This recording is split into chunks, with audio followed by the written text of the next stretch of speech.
person's phone, or zombie, or whatever you wanted to call me. This is my first video, and I'm gonna read a story about this 19-year-old girl who killed a random person for no reason. I'm just gonna start now. If you found this note and a small wooden box with a heart on it, then congratulations. You're probably the first person to read this. I didn't really plan on sharing this with anybody, but for some reason I think it's exciting that somebody out there, a complete stranger, will come across this note and read my story. Someone I will never meet, sharing such a personal bond with me. I'm fascinated that either one of us could die, even as soon as tomorrow, with the other being completely clueless to the fact. To you, my entire life is within this note, and so I will live for as long as your memory can carry me. Writing this, I'm wondering if that makes you feel fascinated or violated. It's so exciting. I'm sorry if my story is a bit disorganized, but I'd like to get it down while it's still fresh on my mind. First, I'll tell you a little bit about myself. I'm a first-year college girl, and I've led, by most standards, a pretty unspectacular life up to this point. I grew up in an upper-middle-class school district with decent t-shirts. I did track in middle school and some of high school, and I've had 2 boyfriends. Now I'm studying for a career in occupational therapy because I feel the field is undervalued and provides tremendous help to people. I'm giving you this background because there's this strange misconception that if you want to kill someone, then you're either sick in the head or you have anger management issues. But it's very apparent that I don't fall into either of those categories. It's true that most murder cases are in a domestic setting where someone loses control of their anger or something. But the thing is that those people kill under provocation, whether by a singular outburst or by slow burning series of misfortunes. Those people kill because in that brief moment they want a specific someone for a specific reason to be hurt or killed.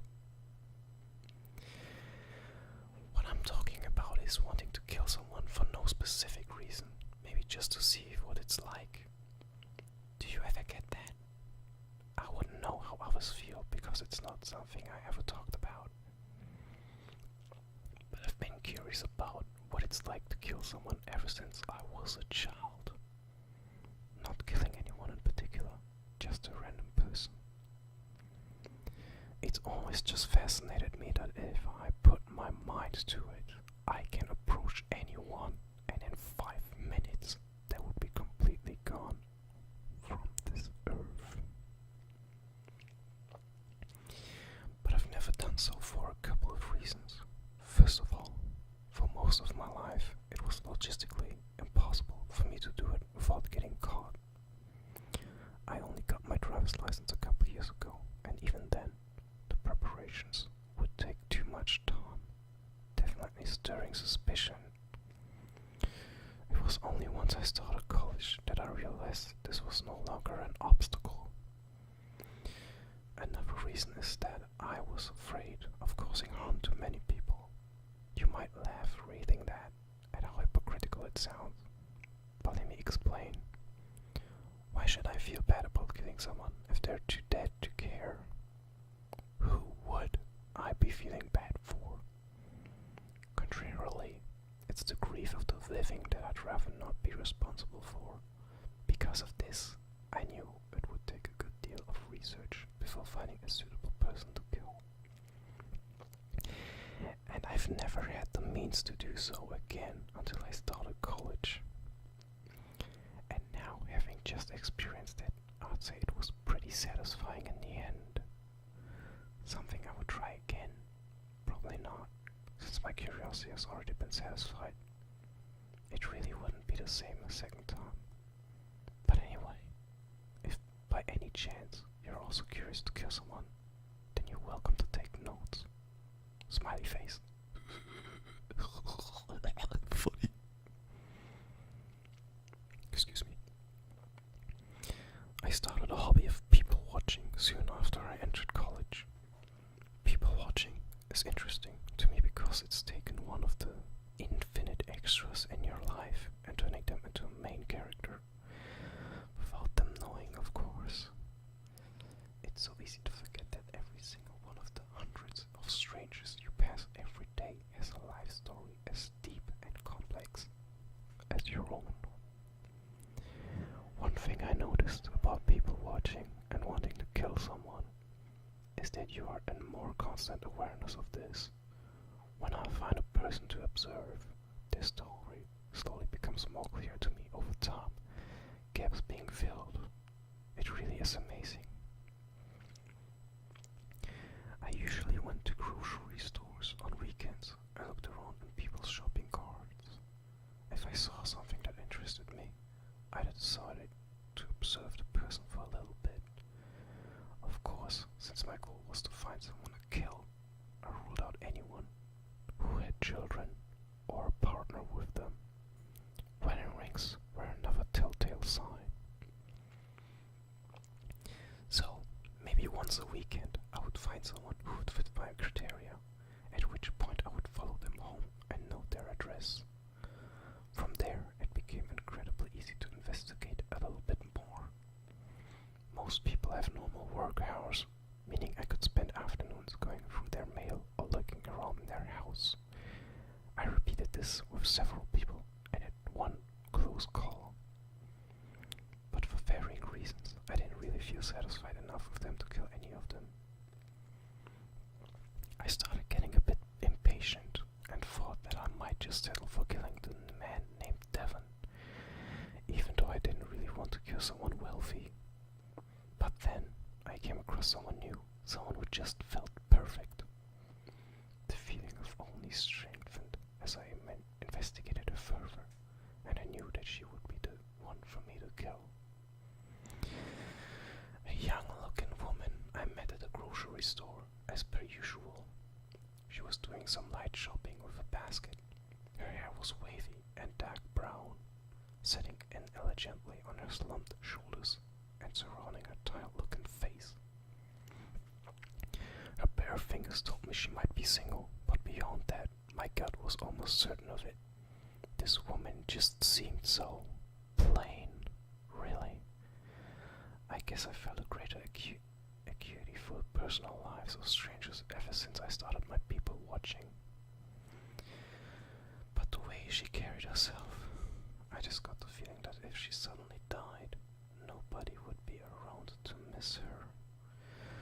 Of course, I still wanted to investigate her a bit. I followed my usual routine of checking out her place during her work hours. I learned immediately from her mail that her name was Linda Watson. Linda lived in a quiet apartment complex, her mailbox easily accessible, right outside her door.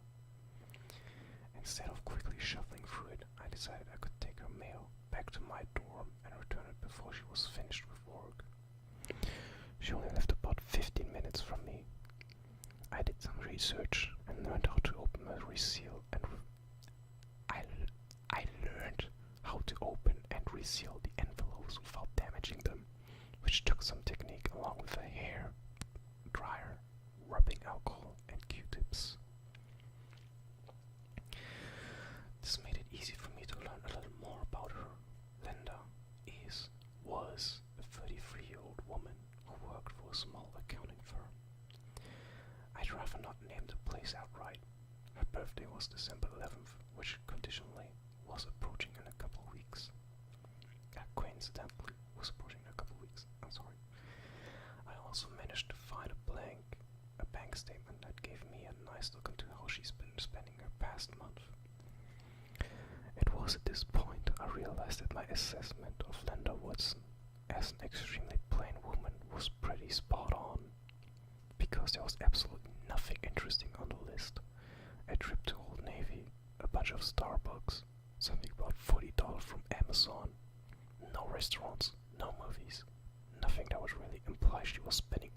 socializing. That aside, I also found a cooking magazine, so I guess she was into cooking. Apartments are harder to break into than suburban houses, because there are fewer doors and windows. Every time I got Linda's mail, I would check the front door and the windows in the back, but they were always locked. This was a bit frustrating because I was really interested in getting into the house, so I came up with a sort of a plan that I thought would be fun, even if it didn't work. Last Saturday, I visited Linda's Watson's apartment complex, as I would on weekdays. The difference is that this time I wanted her to be home. I thought it would be interesting to have a conversation with her. If I got lucky, I could take advantage of the situation to discreetly unlock a window from the inside. So I walked up the door, wearing nothing warmer than a light sweatshirt, and knocked. The adrenaline rush was crazy. I was afraid I might screw something up. The door opened, and in front of me stood Linda Watson, exactly as I remembered her from the grocery store. It was at that moment, making eye contact for the first time, that I realized I was running the risk of beginning to care about this person. As selfish as it is, I couldn't kill a person I cared about, even if it did so. 33-year-old woman standing in the doorway with a slightly perplexed look on her face, giving me a reserved hello. Arms crossed from the cold, I shyly returned Linda's greeting. I explained that I was walking my dog near the woodsy area behind the back of her apartment, and that he had gotten away.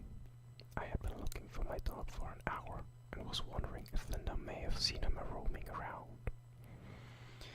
Of course, Linda sympathetically apologized for the situation, and that she couldn't be of use to me, but that she would keep an eye out. I wore a defeated expression in response, apologizing in return for troubling her. It somehow went exactly as I had hoped. Linda invited me inside to warm up a bit with some coffee. I awkwardly hesitated before accepting her offer, although on the inside I wanted to jump through the door and hug her for cooperation so well. And that's how Linda Watson ended up with a 19-year-old girl next to her on the couch. Who knows if it was just a nice gesture, or if she really has no better way to spend her Saturdays than talking to some kid she just met, who happens to be interested in killing her. Linda soon learned that my name is Maria. It's not, and that I attend a nearby community college. I don't. I was a little bit nervous that she would ask me too many questions, because I didn't have many answers prepared. I was able to steer the conversation toward her, and she was pretty happy to talk.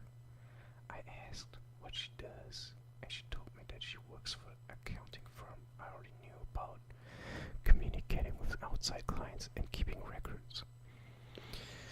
I told her I was pretty nervous about growing up. She told me to enjoy college and to make lots of friends, because there's less opportunity once you start working. When I asked if she was married or anything, she laughed. Of course, I knew she wasn't married, but I wanted to hear more about her love life. She said that she doesn't currently have a boyfriend. I guess she's at least had boyfriends, but who knows how long ago.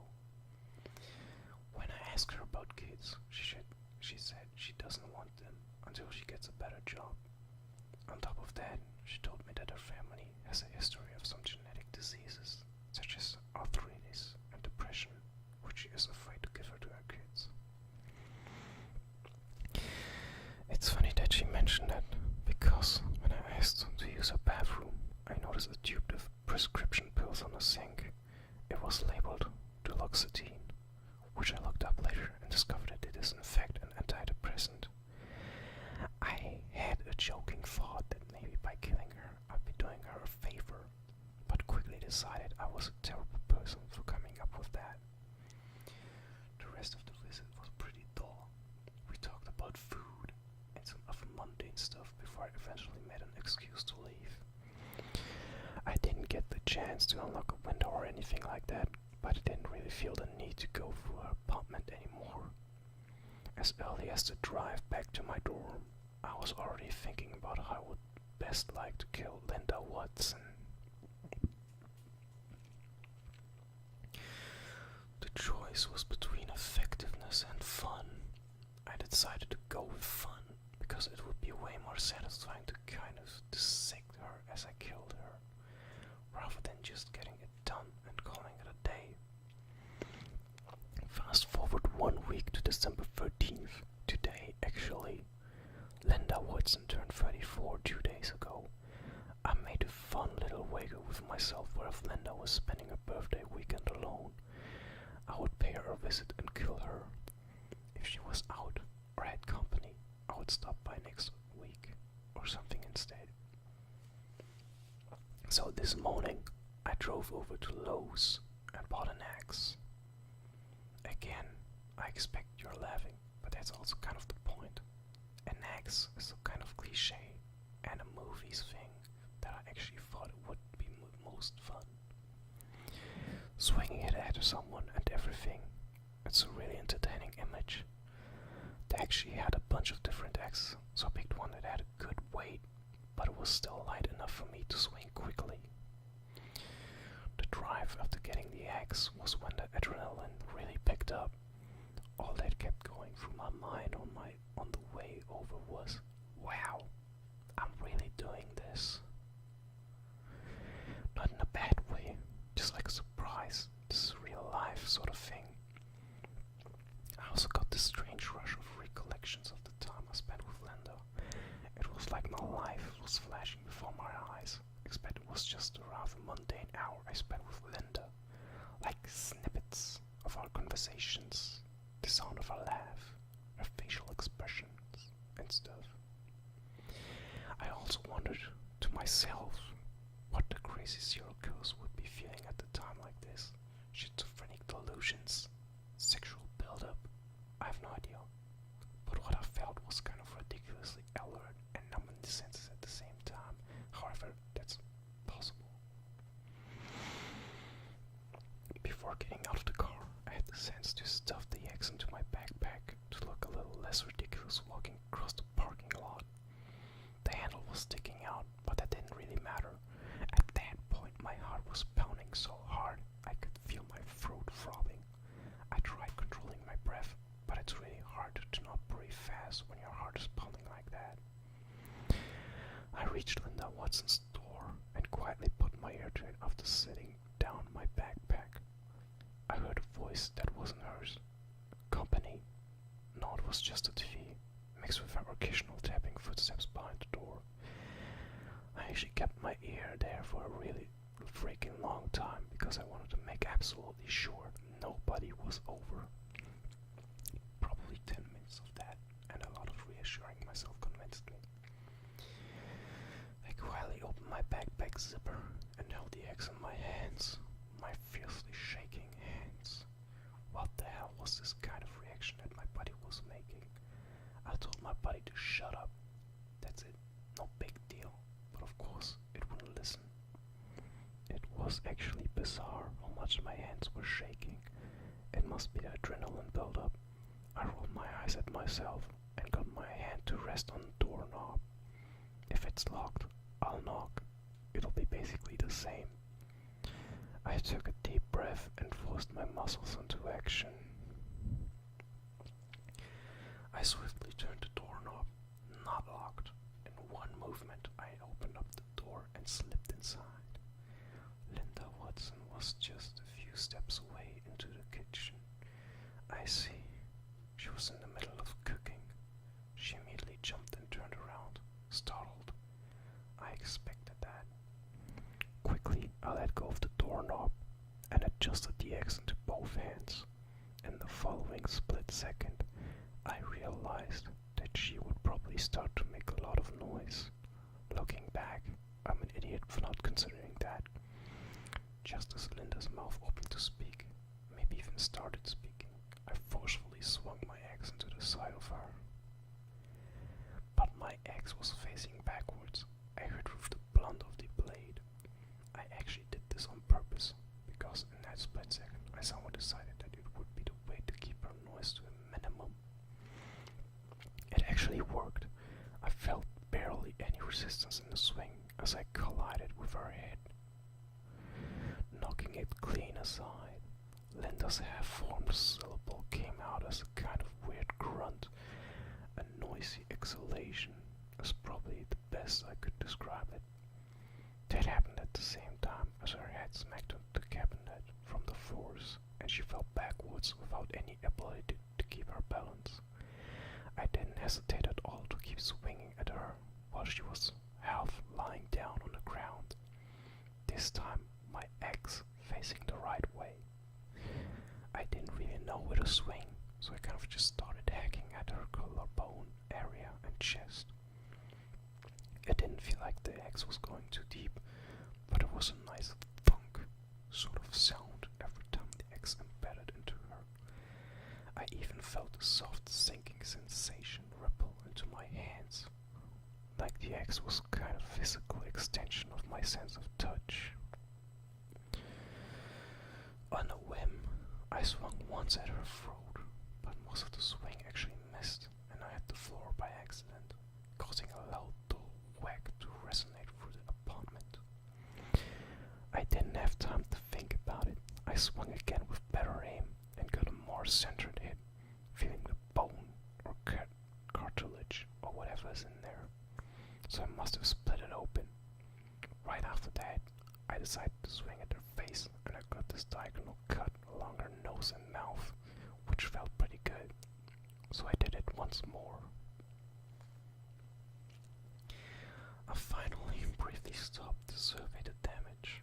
Linda was bleeding ridiculously. The blood was kind of coming out in waves, in sync with her breathing hard.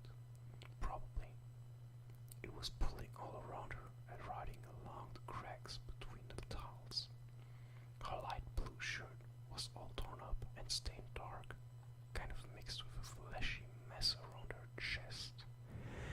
It was all just glistening red. Her face wasn't much better, covered in dripping red at this point, and her lip was kind of hanging off, revealing red stained teeth in a really weird way, like a zombie or something. Linda wasn't that though. Her limbs were kind of weakly, aimlessly trying to move while she was stuck on her back. More than anything, she reminded me of a bug that you crush, but it still pitiful moves its legs around before it dies completely. That's basically what she was doing, but I didn't know how long it would take for her to die, or what kind of condition she was in. I ended up grabbing a big knife that was on the counter that she was using to cut up meat. Trying to step around the butt, I reached down and carved into the upper half of her neck, trying to sort of saw it from the left side to the right. It was a little awkward because the area was so soft and squished around the knife as I was cutting. But the sensation was completely different from the axe. It actually felt like I was cutting a tough piece of raw meat, which I guess technically I was. The blood started pouring out, and I hoped that I severed the most major arteries in there. It must have worked, because after a moment Linda's limp movements kind of just had the strength drained from them, soon resting still on the floor. I took a few seconds to catch my breath, no time to stick around and think about the experience. I shook the knife blade through a dirty pan and the sink of clean off the blood, then threw the knife into my backpack. I did the same with the axe. I also took her laptop that was sitting on the counter. It had some recipe open for veal and mushrooms. I didn't really take the laptop to use it, since I have a perfectly good one myself that I got from college. I just wanted to look through it for fun. I finally went outside and closed the door behind me. I got some blood on my sweater and jeans, but funnily enough, I actually anticipated that so I wore dark colors. The drive back to my dorm was just a constant replaying of the experience in my head. I guess that's still kind of happening even now, actually. But it felt pretty nice. Linda Watson is dead, I kind of let the weight of that sink in. The sensation of having completely removed a human life from existence. It's crazy. I don't know how else to describe it. Anyway, I threw the axe and knife into a dumpster on campus, which I think is picked up every Monday, so they'll be gone by then. My roommate goes home on the weekends, so I have the dorm to myself today. I gave me the chance to go through Linda's website history. I was right in thinking that's where her deepest secrets would lie. There was actually a lot of dirty stuff, like the names of websites for porn videos and stories and things like that. Same with her searches. A lot of the websites were boring, like cooking websites and recipes, and game websites like Bejeweled and stuff. I eventually got to the 1 week ago section of her history, and it gave me a chill. There were a whole bunch of searches like methods of suicide, how to tie noose, dangerous household chemicals, carbon monoxide poisoning. Like a lot of them. She was probably ready to write a book on suicide after all the research she did. So I guess Linda was contemplating suicide. I wonder if it was influenced by her depression. The irony is actually striking. Maybe Linda was going to die anyway, or maybe she couldn't find the courage to do it. If that were the case, I almost literally gave her a birthday present by killing her.